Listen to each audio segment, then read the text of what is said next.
Olá a todos, espero que esse vídeo alcance você e sua família em paz e saúde. Este é o segundo vídeo sobre resistores da nossa série Componentes. Neste vídeo vamos estar abordando a física envolvida no funcionamento dos resistores, algumas leis e também usos na engenharia fora da nossa vida cotidiana, do nosso comum. Se você não é inscrito no canal, peço que se inscreva, deixe cá o seu like e, como sempre fazemos, vamos direto à nossa aula. Vamos lá, vamos na máquina. Bons estudos! Bem, então vamos à nossa aula. Existem algumas leis físicas fundamentais que governam o comportamento dos resistores em um circuito. Algumas das principais leis físicas que envolvem os resistores são, em primeiro lugar, a lei de Ohm, que vai nos mostrar a relação entre corrente, a tensão e resistência elétrica. A lei de Kirchhoff, que vai nos mostrar a relação e como se comporta a corrente e a tensão elétrica dentro de um circuito elétrico ou eletrônico. E a lei de Joule, que nos mostra também a dissipação e a formação de outras forças em outros potenciais à corrente elétrica, ou seja, a reação de alguns dos materiais à corrente elétrica. Para agora, vamos estudar apenas a primeira lei de Ohm, porque é ela que vai nos mostrar a relação entre a corrente, a tensão e a resistência, ok? O que afirma essa lei?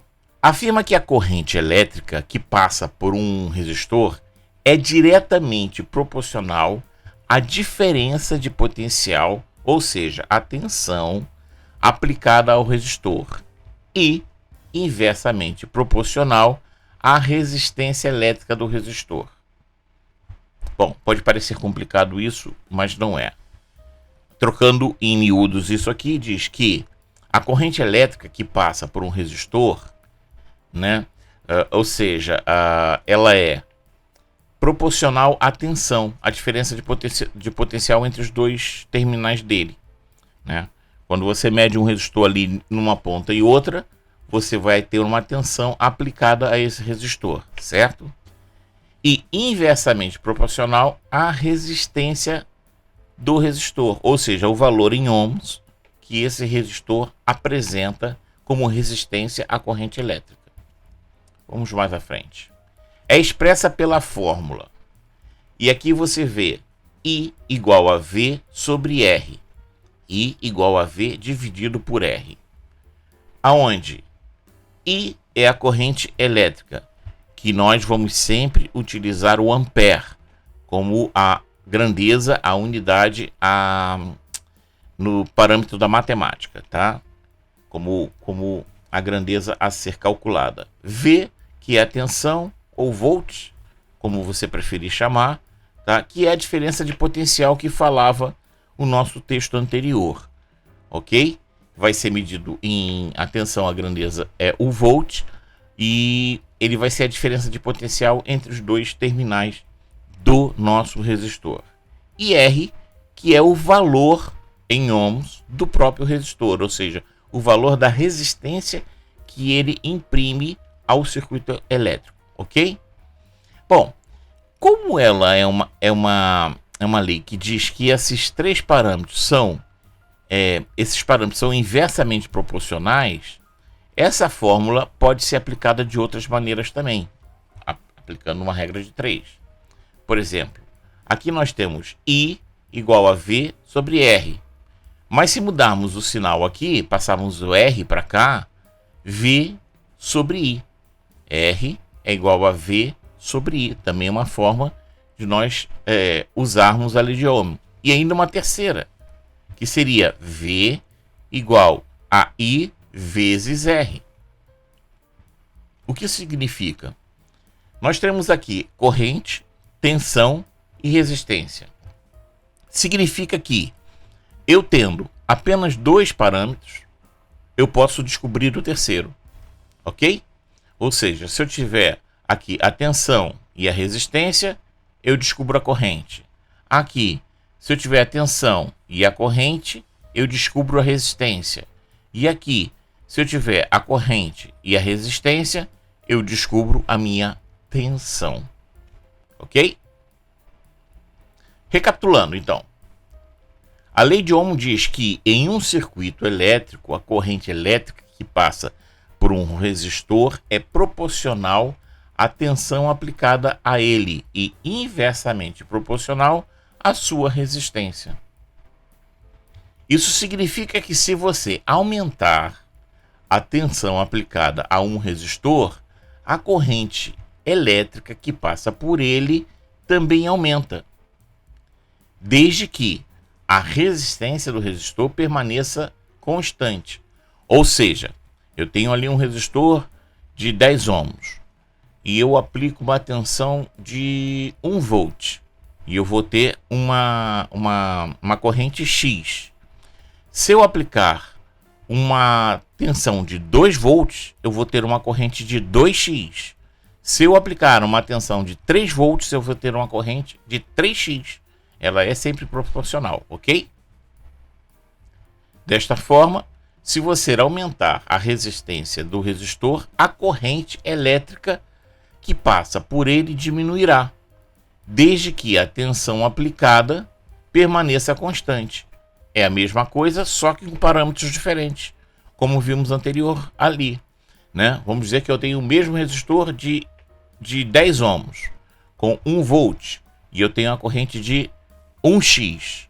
Agora, se eu dobrar essa resistência, eu vou ter 1 volt lá na entrada, só que agora eu não tenho mais 10 ohms, eu tenho 20 ohms, tá? Aquela minha corrente, que era de 1x, agora vai ser de meio x, inversamente proporcional. Vamos ver esse circuito aqui que eu propus. Dois resistores, fazendo aqui uma divisão, né? E temos aqui uma tensão de 10 volts. Aqui temos um resistor de 10 ohms e aqui um resistor de 100 ohms. E com esses 10 volts aplicados, com 10 ohms aqui, eu vou ter apenas 1 ampere de corrente aqui. Apenas não, bastante corrente. 1 ampere de corrente. Mas se eu multiplicar por 10, essa resistência, tá vendo? Ó, os 10 volts não mudam, tá? Os 10 volts são os mesmos. Se eu multiplicar por 10, eu colocar uma resistência de 100 ohms, eu agora passo a ter um décimo da minha corrente, 100 miliamperes. Perceberam então a relação? Vamos então estudar só esse caso aqui agora, separadamente, nas 3 situações da fórmula, para que a gente possa fixar melhor. Por exemplo, a primeira situação que nós vimos é que I é igual a V sobre R, ou seja, a corrente é igual à tensão dividida pela resistência.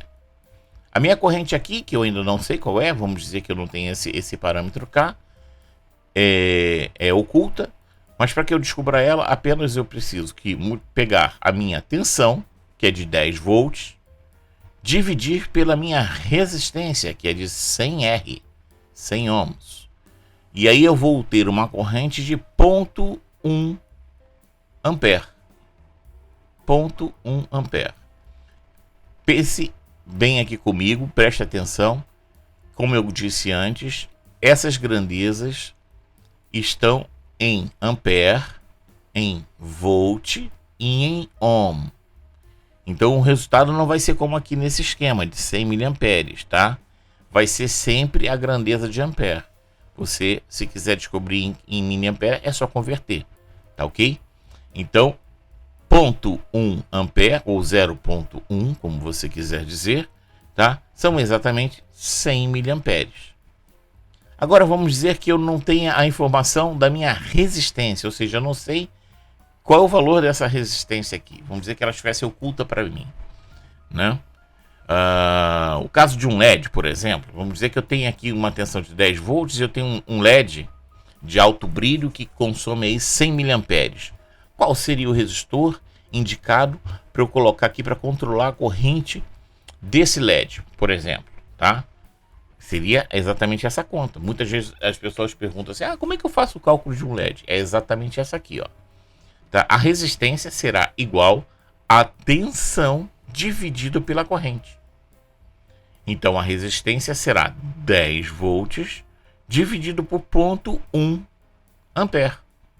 0,1, como você quiser dizer. Então a minha resistência terá que ser de 100 ohms. Ok? É como no cálculo um LED, por exemplo. Tá? E o terceiro caso, tensão, né? Porque somos 3 parâmetros, são 3 grandezas. O terceiro caso teria que ser a tensão. E como é que ela se aplicaria? Aí aqui é uma inversão, tá? Por causa da nossa regra de 3, há uma inversão de divisão para multiplicação, que é a tensão é igual a minha corrente vezes, não agora mais dividindo, mas vezes a minha resistência. Ou seja, a minha tensão, né, é igual a 0,1 vezes 100. E a minha tensão é igual a 10. Viu como aqui, nesse mesmo circuito, nesse aqui que nós estamos estudando, tá, há como você descobrir qualquer um dos parâmetros. Esse aqui é o que mais o pessoal demanda, tá? Porque geralmente é quando você tem uma fonte, uma tensão qualquer e quer alimentar um circuito qualquer, e você vai determinar ali um resistor para que faça a alimentação daquele circuito. Essa aqui, com certeza, deve ser uma das mais usadas, ok? Bem, então, a lei de Kirchhoff. As leis de Kirchhoff são duas, tá? São um conjunto de regras que descrevem a conservação da energia e da carga elétrica em um circuito.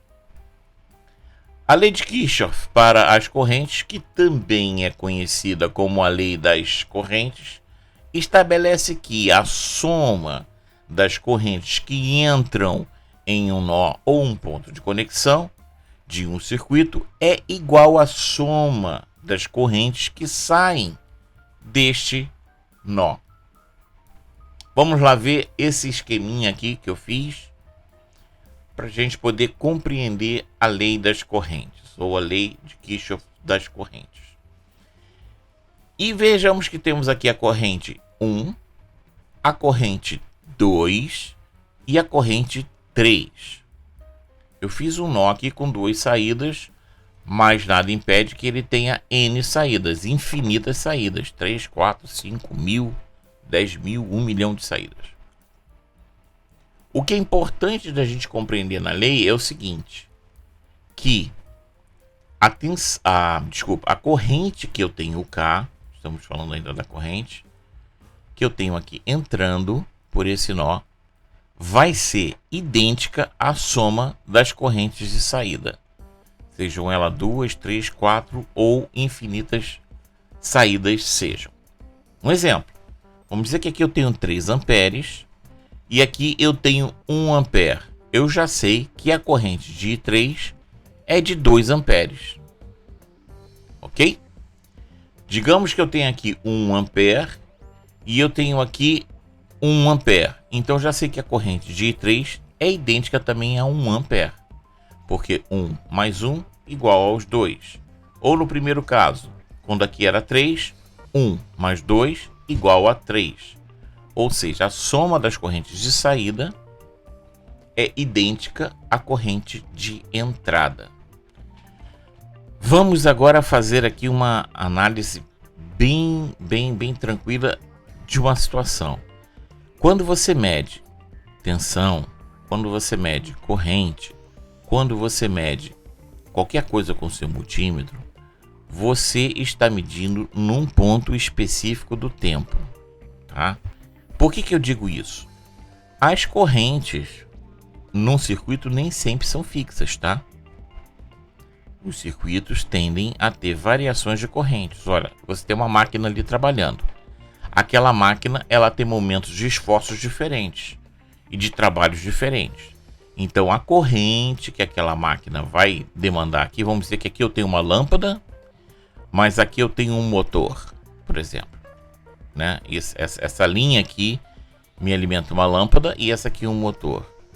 Essa lâmpada aqui, de acordo com situações atmosféricas, de temperatura ou qualquer coisa, vai ter pequenas variações. Sim, são muito pequenas, mas elas existem, tá? Agora, o meu motor não. O motor, de acordo com a carga que está sendo colocada nele e vários outros fatores, podem alterar muito a corrente aqui.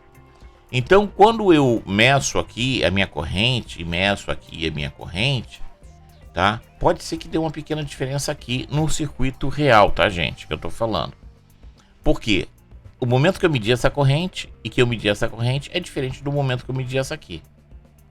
Mas tenha certeza que no momento que você mediu essa corrente, se você pudesse medir simultaneamente essa corrente aqui também, ou seja, se você tivesse um amperímetro aqui, um outro amperímetro aqui e um terceiro amperímetro aqui, você ia ver que a soma dessas correntes aqui seria sempre idêntica à corrente que está aqui na I1, ok? Para ficar mais fácil. Vamos dizer que você seja um cara abastado e tenha 3 amperímetros para medir aqui. Percebem? Então, no mesmo instante, naquele mesmo momento, as correntes somadas das saídas serão idênticas à da entrada. Ok?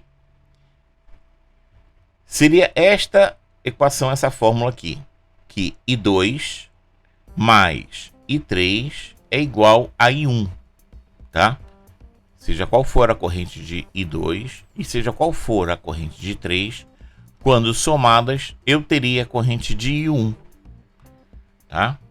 Então, para descobrir a corrente aqui, de qualquer um dos 3 pontos, eu só preciso da corrente de 2 pontos também, semelhante à lei de Ohm, ok? Só que agora estamos usando soma e, no caso de alguma outra inversão, a subtração, ok? Vamos lá então, vamos adiante.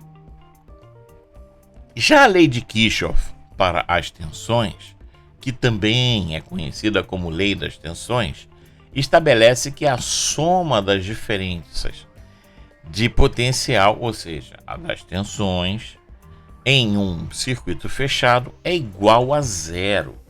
A soma das diferenças de potencial, ou seja, a soma das tensões, em um circuito fechado é igual a zero. Então, vamos lá. Isso é uma aplicação direta da conservação da energia em um circuito que estabelece que a energia total que entra em um circuito fechado é igual, idêntica, é a mesma, né? Energia total que sai dele. Ok? Aí vai minhas desculpas para aqueles que sonham com o modo contínuo. É chato, mas a conservação da energia é uma lei provada, uma lei testada e comprovada há muito tempo, então não se pode fazer muita coisa. Eu gostaria muito que eu aplicasse um potencial num lado e aparecesse 2 potenciais do outro lado, ou seja, a energia nunca ia acabar, né? Mas isso não acontece. Bom, e aí temos aqui um circuito fechado, ok? Onde temos uma fonte e 3 resistores ligados em série, tá vendo? Estão em série. E notem que aqui eu coloquei R1 e V1, ou seja, a resistência e a tensão, a DDP entre os dois aqui. R2 e V2, R3 e V3, e a nossa tensão.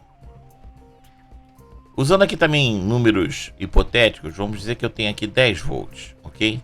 Aqui na minha fonte. A minha diferença de potencial entre positivo e negativo dessa fonte é de 10 volts. E que aqui, entre esse ponto e esse ponto do resistor, eu tenho uma DDP de 3 volts. Ou seja, a resistência aplicada aqui me dá uma diferença de potencial de 3 volts. Né? Vamos colocar esse valor aqui como 30 ohms, né? E aqui eu tenho 3 volts. E aqui eu também tenho uma diferença de potencial de 3 volts.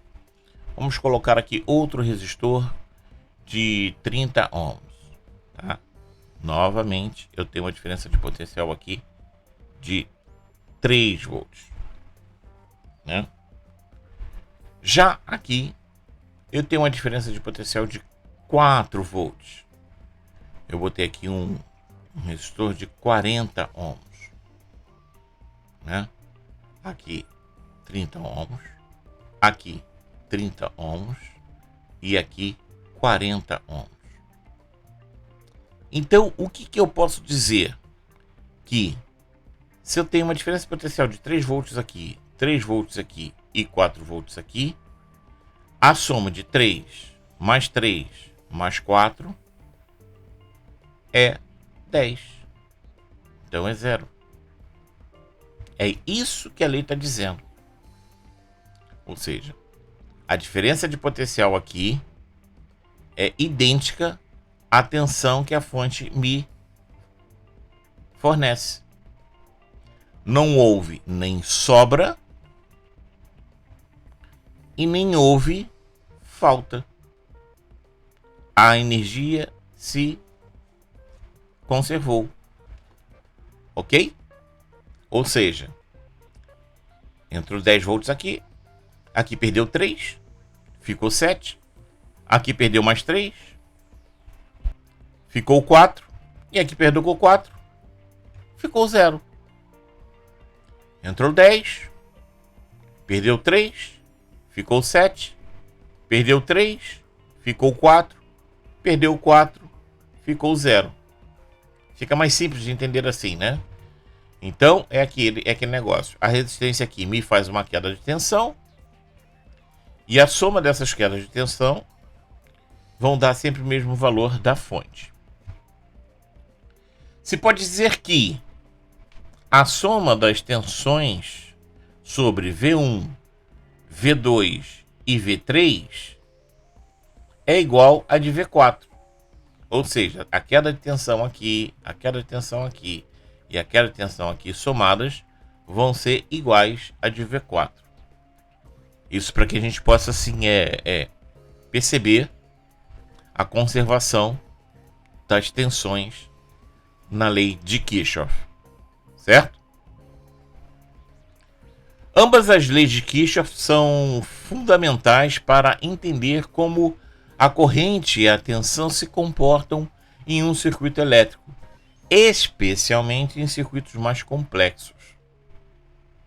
A aplicação dessas leis é essencial para o projeto e a análise de circuitos eletrônicos, e elas são amplamente utilizadas em várias áreas da engenharia elétrica e eletrônica. Bem, então, lei de Joule. A lei de Joule descreve a relação entre a resistência elétrica de um resistor e a dissipação de energia térmica na forma de calor que ocorre no resistor quando uma corrente elétrica passa por ele.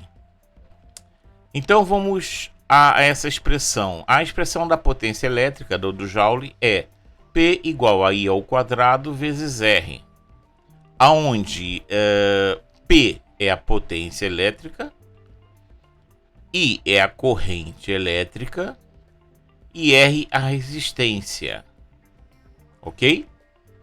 Então, a potência, a grandeza é o watt, que é pela letra W, que nós verificamos. A corrente é o nosso ohm, aí é a resistência. Desculpa, a corrente é o ampere, né? Que é a letra A maiúscula, tá? E a resistência, sim, é essa ohm, que é a letra ômega maiúsculo. Então,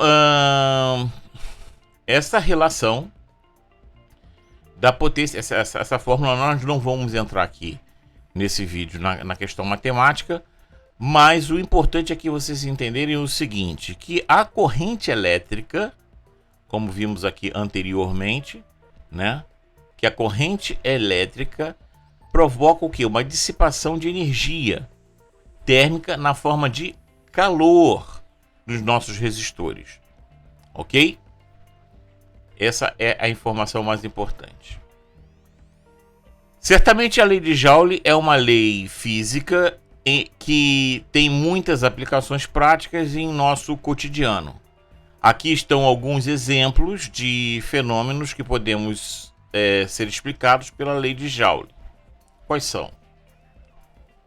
A lâmpada. Aqui na lâmpada, nós temos esses dois suportezinhos aqui, ó, que vocês estão vendo, são só suportes, eles não têm condução elétrica, mas esses dois fios aqui, esses dois laterais aqui, o esquerdo e o direito, são os condutores elétricos. E o filamento é um filamento composto de tungstênio.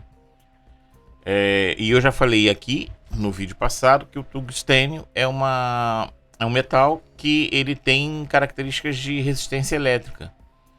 Então, essa resistência oferece, quando a corrente passa por esse tungstênio, aquecimento. O aquecimento, a gente já também falou que o tungstênio é um metal que ele suporta temperaturas bem altas, então ele fica mais do que em brasa, ele fica incandescente mesmo e produz luz com essa incandescência, né? Estas utilizam um filamento de metal como o resistor elétrico, a corrente passa pelo filamento e esse se aquece e emite luz, né? A dissipação de energia térmica em forma de calor, é claro, que ocorre no filamento é regida pela lei de Joule e é responsável pelo brilho da lâmpada. Há uma coisa, eu agora não tenho aqui na cabeça, mas eu sei que essas lâmpadas incandescentes são as lâmpadas mais ineficientes que nós temos. A grande parte da energia é dissipada em forma de calor e só uma pequena parte dessa energia produz verdadeiramente luz, né? Eu agora não vou arriscar dizer, mas eu se não me engano, fica perto de 80%, 90% de perda de energia em forma de calor, né? Eu agora não me lembro exatamente, coisas que a gente deixa de ver, mas é mais ou menos isso, é uma considerável perda de energia em forma de calor. Já as novas lâmpadas em LED, isso se inverte, né? A maior parte da energia produz luz realmente e a parte que é dissipada em calor é muito menor, ou seja, a proporção é realmente invertida nas lâmpadas LED. Utilização para assar, cozinhar e aquecer em fornos elétricos, é claro. Alimentos, eles contêm resistores elétricos que convertem a energia elétrica em calor utilizando a lei de Joule.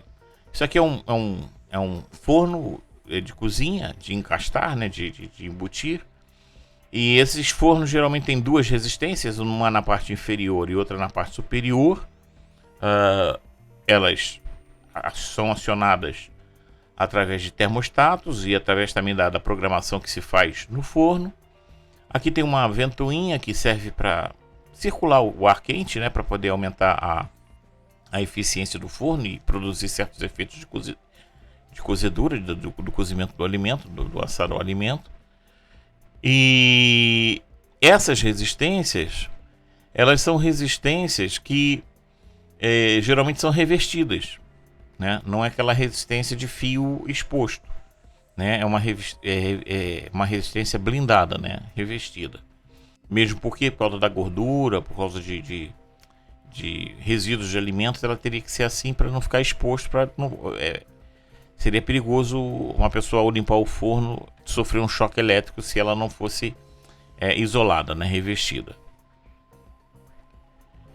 Outra também utilização é em termoacumuladores. Aí no Brasil não é muito comum termoacumulador, mas aqui na Europa isso é um item quase que obrigatório em casa. Que nada mais é do que um cilindro, tá? Aqui dentro nós temos um termostato e também uma resistência revestida, né? E aí você seta lá qual é a temperatura que você quer que a água alcance. Essa resistência vai pré-aquecer essa água. Isso aqui tem um revestimento térmico, lã de rocha, ou seja, outro revestimento qualquer, que protege o cilindro da parte exterior. Então isso aqui se mantém aquecido. Quando a temperatura baixa, o termostato lá identifica que a temperatura baixou um pouco, liga de novo a resistência até alcançar a temperatura que você ajustou, e aí ele se desliga e aí o invólucro aqui, o nosso termoacumulador mantém. E quando você abre lá a sua torneira, aqui tem, deixa eu voltar, aqui tem uma entrada e uma saída de água, né? A água que vem da rua, né? Que vem direto da rua, vem entrar aqui. E a outra sai aqui. Cá na Europa também não se usa a caixa d'água. A água vem direto da rua. Nunca vi uma casa aqui com caixa d'água. Então chega a água aqui da rua, entra para dentro do termoacumulador fria, e aí ele se liga para poder também reciclar isso e manter a água sempre quente. Para você ter água quente ali no chuveiro, na bica de lavar as mãos ali.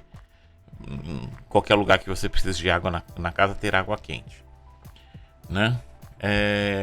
Também é revestida, também são resistências revestidas por causa da questão do choque elétrico, e são equipamentos com uma razoável eficiência térmica.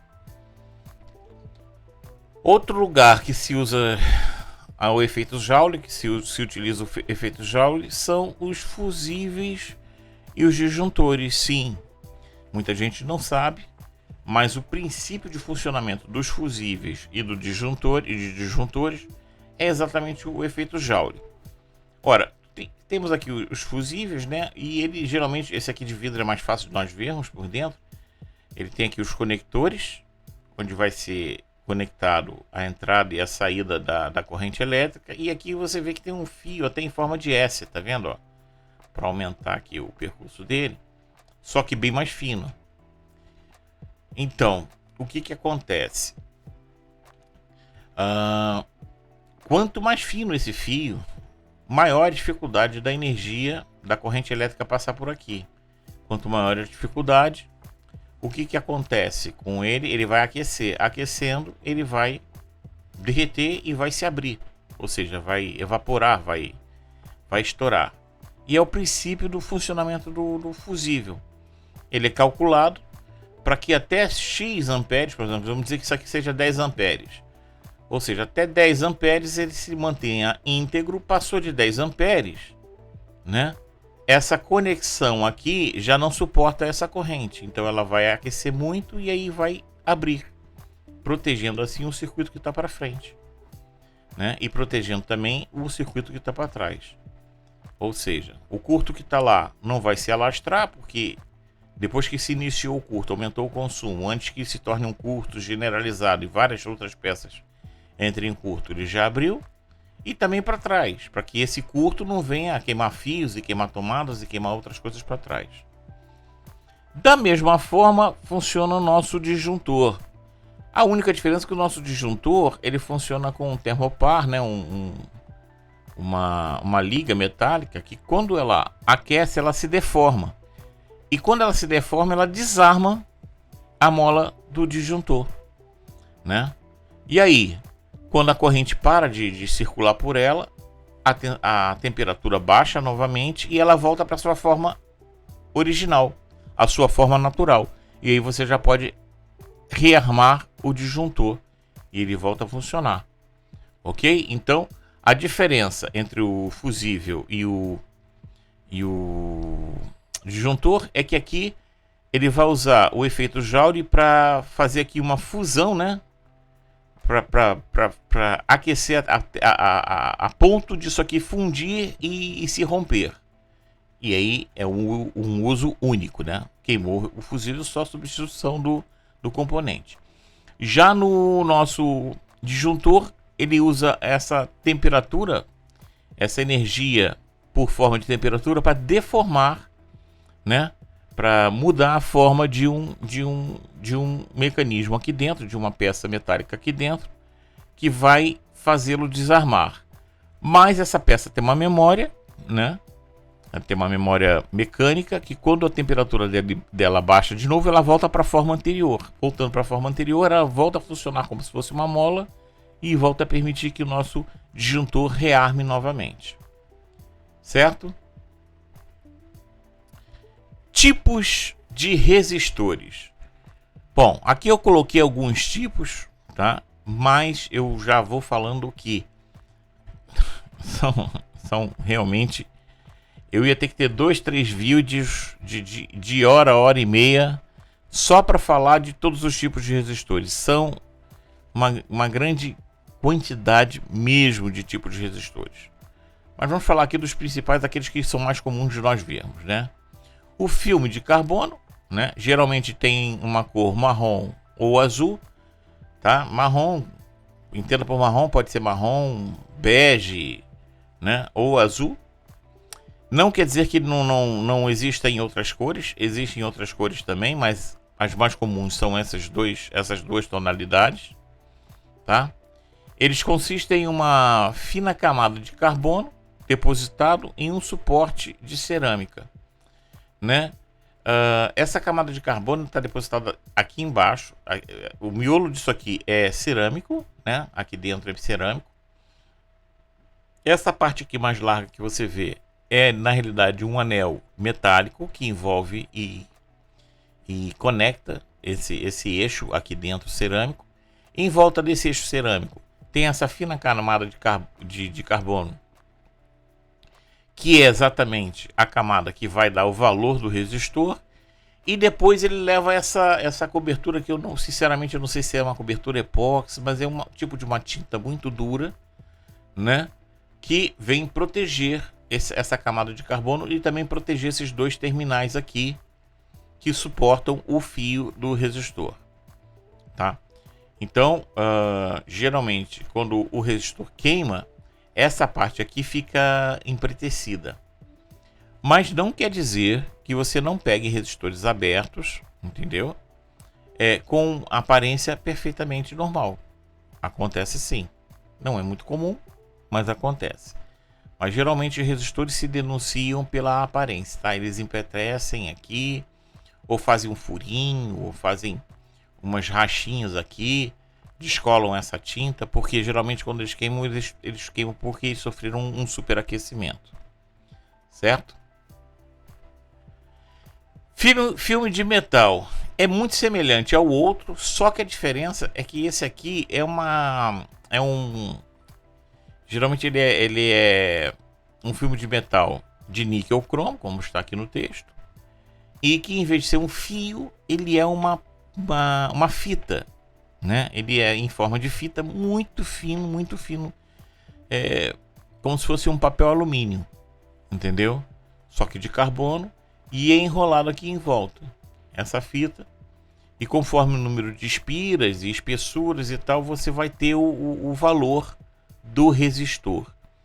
Semelhante ao de carbono, ele tem um núcleo de cerâmica, tá? Tem aqui duas anilhas, né? Que você vê essa parte mais larga aqui, metálicas, que conectam os dois terminais, e depois recebe um revestimento, né? Que é uma tinta, volto a dizer, não sei exatamente que tipo de material é esse, que serve simplesmente para proteger, é um material isolante, tanto isolante mecânico quanto isolante elétrico, tá? Que servem para proteger o componente. Depois vem os de fio, que tem normalmente cor cinza, verde e preta. Novamente eu digo, normalmente, tá? Essas três cores são as mais comuns, mas você pode achar de outras cores também. Já vi vermelhos, ou a cor assim mais para cor de vinho, né?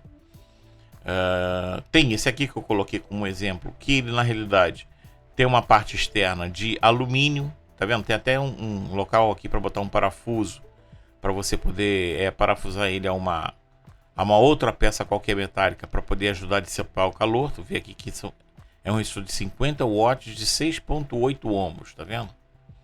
Esse aqui é um de 10 watts de 2.7 ohms. Esse aqui é 10 watts por 1 ohm, tá vendo?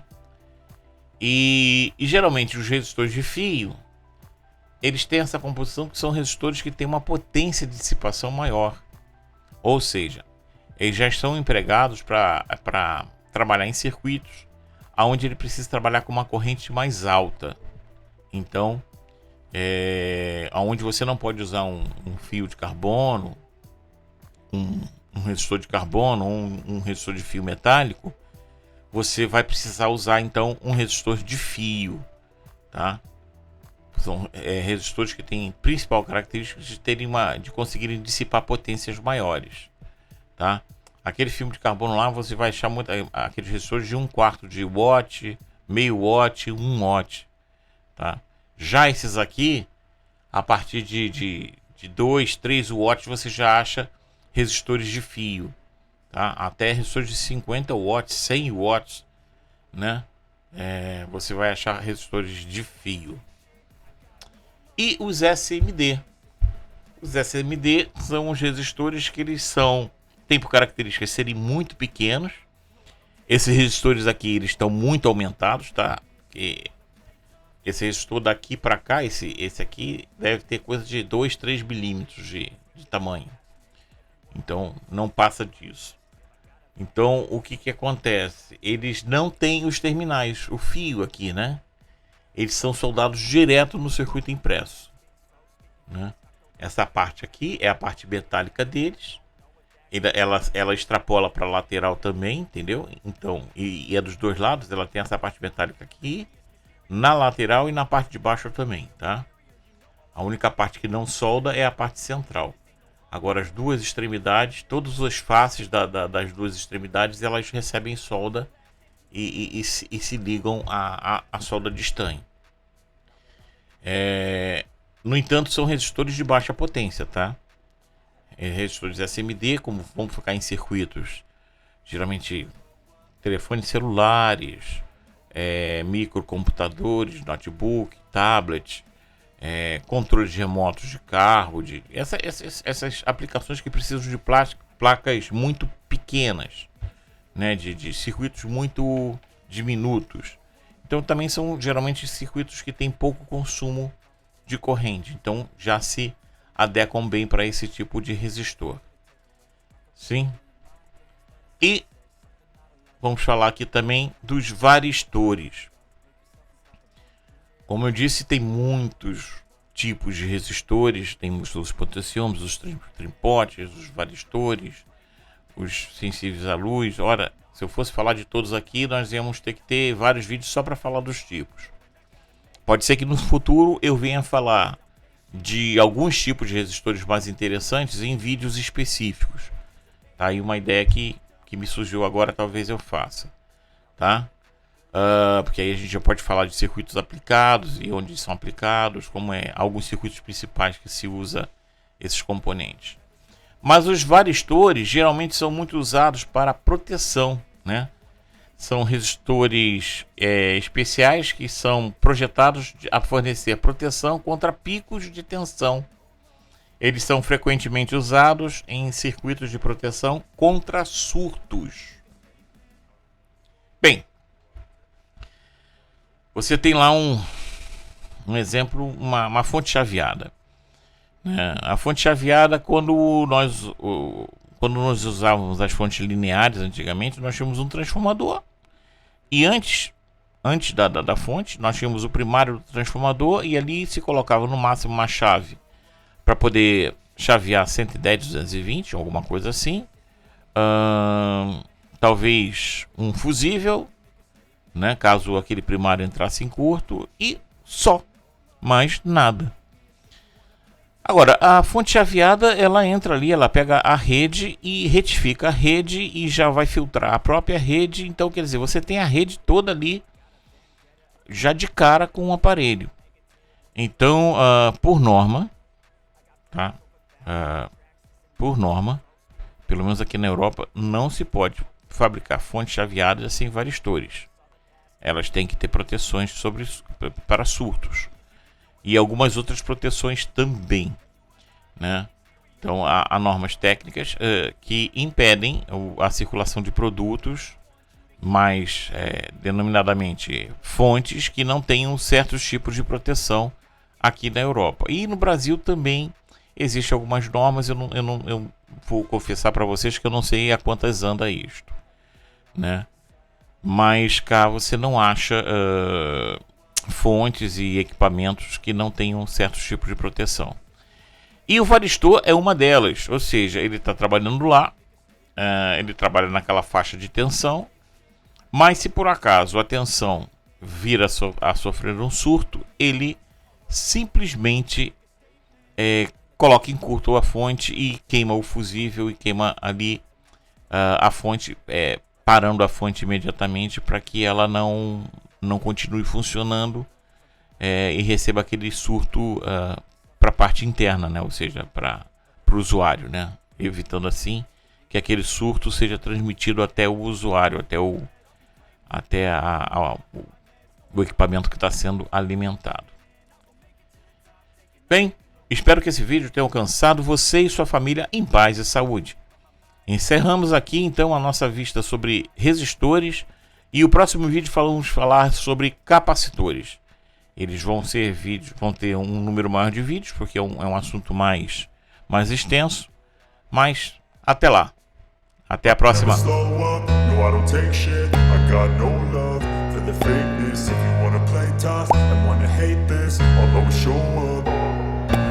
don't ever slow up, no I don't take shit, I got no love